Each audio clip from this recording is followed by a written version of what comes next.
Cara ganti seal shock depan untuk motor Matic Honda ya teman-teman, bisa kita lihat sendiri seal shocknya itu udah ngelah ya teman-teman. Oke teman-teman, pertama-tama kita buka dulu rodanya menggunakan kunci 19, kemudian kita buka kaliper menggunakan kunci T25 dan bracket menggunakan kunci T10, kemudian kita lepas dulu untuk baut sulingannya ya menggunakan kunci L6 sambil kita tahan menggunakan as ya supaya tidak berputar. Oke teman-teman, ini udah terlepas ya untuk dua-duanya. Kemudian kita lepaskan untuk bottom shocknya ya teman-teman. Nah di sini olinya sudah kotor banget ya teman-teman. Kemudian kita lepas baut segitiganya ya, kita lepasnya yang atas, yang bawah kita cukup kendorkan saja. Kemudian kita lepas untuk bagian dalamannya ya. Kenapa saya lepas? Karena saya mau bersihkan ya teman-teman, karena udah kotor banget. Bisa kita lihat sendiri nih, untuk olinya itu sudah kayak mengerak gitu ya, udah ladeg intinya, makanya saya bersihkan.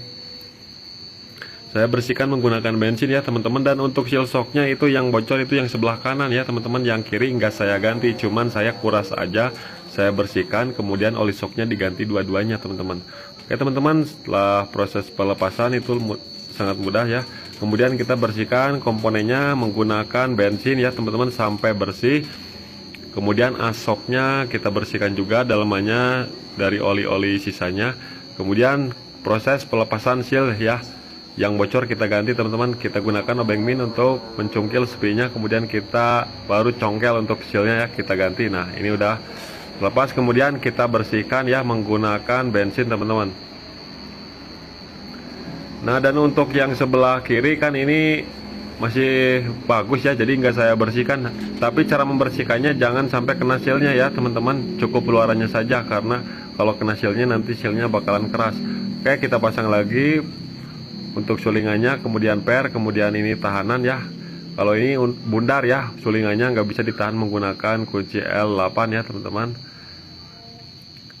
Maksudnya kunci L10 ya, ini polos bundar. Nah, kita masukkan bottom, kemudian kita masukkan ring tembaga dan bautnya ya teman-teman. Terserah itu teman-teman mau kasih lem ataupun apa ya, tapi di sini saya nggak kasih lem karena ringnya masih bagus. Kemudian tinggal kita kencangkan sambil ditahan ya teman-teman, karena suka muter ya teman-teman. Kalau nggak muter itu nggak apa-apa, nggak ditahan juga, tapi lebih enak sambil ditahan bawahnya ya, yang tadi menggunakan kunci T seperti itu. Nah ini udah terpasang. Kemudian kita proses pemasangan seal yang baru ya teman-teman. Pinggirnya bisa kita kasih lem ataupun oli ya peluma, supaya saat masukinya itu mudah ya, nggak seret. Nah kemudian kita masukkan per yang besar di bawah, per yang kecil di bagian atas ya teman-teman. Kemudian kita pukul menggunakan, bisa menggunakan seal bekasnya ya, tapi di sini saya punya alat bantu. Kemudian kita pasang ringnya, setelah pas baru kita pasang ringnya ya, sepi. Kemudian tutupnya, tutup debunya kita pasang juga. Baru kita proses pemasangan, kita pasangkan sulingan dan pernya seperti ini. Kemudian kita masukkan.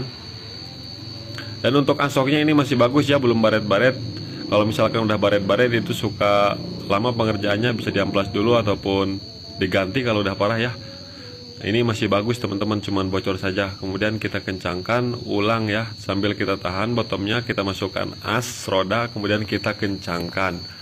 Oke, setelah kencang semua, proses penakaran oli ya teman-teman. Di sini saya menggunakan oli Vespa dan oli shockbreaker, saya campur ya teman-teman. Mungkin teman-teman tahu itu oli mesin Vespa sama oli shock yang jumbo itu saya oplos ya. Nah di sini saya takar 55 mili ya teman-teman. 55 mili itu udah pas menurut saya. Oke, kemudian kita masukkan olinya. Kita takar ulang 55 mili ya. Dan untuk oplosannya sekitar 60% oli Vespa, 40% oli shockbreaker, jadi agak lebih kental. Oke, dan untuk pemasangan pernya ini ada yang panjang ya, bedanya hampir 3 milian. Yang lebih panjang pernya disimpan di bagian yang ada cakramnya ya teman-teman, dan yang rapat itu disimpan di paling bawah. Oke, kemudian tinggal kita pasang lagi tutupnya seperti ini sambil kita dorong. Kemudian kita masukkan lagi sepinya.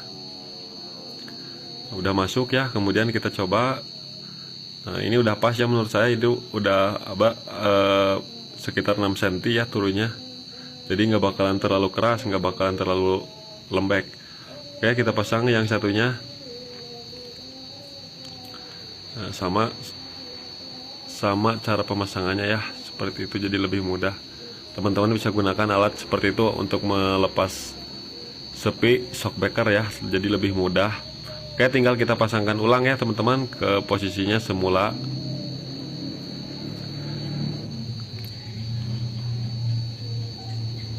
Jadi yang kita buka itu yang baut yang atas, yang bawah mah nggak usah ya teman-teman, cukup kendorkan saja. Oke, udah terpasang, tinggal kita pasang. Dan untuk senternya yang atas kita harus samakan. Kemudian kalau udah senter nanti si as rodanya nih itu longgar ya, enak, nggak seret masuknya. Kemudian kita pasang lagi rodanya, kita masukkan, kemudian kita kencangkan menggunakan kunci 19. Kemudian kaliper kita kencangkan juga menggunakan kunci T25, bracketnya menggunakan kunci 10. Kemudian kita coba ya teman-teman. Nah seperti ini kita coba, ini udah pas menurut saya.